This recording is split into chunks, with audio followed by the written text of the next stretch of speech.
Marami sa atin, kaya hindi tayo nagiging masaya sa buhay o kung bakit hindi mapawi ang lungkot o ang takot sa ating kalooban, dahil ayaw nating tanggapin yung katotohanan sa buhay natin.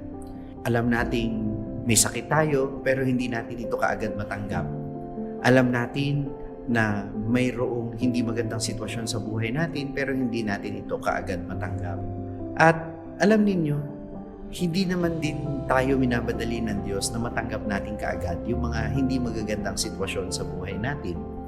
God is patient with us in times that we cannot accept the reality of our lives. Because sometimes this reality in our lives mold our hearts to be more faithful to Him.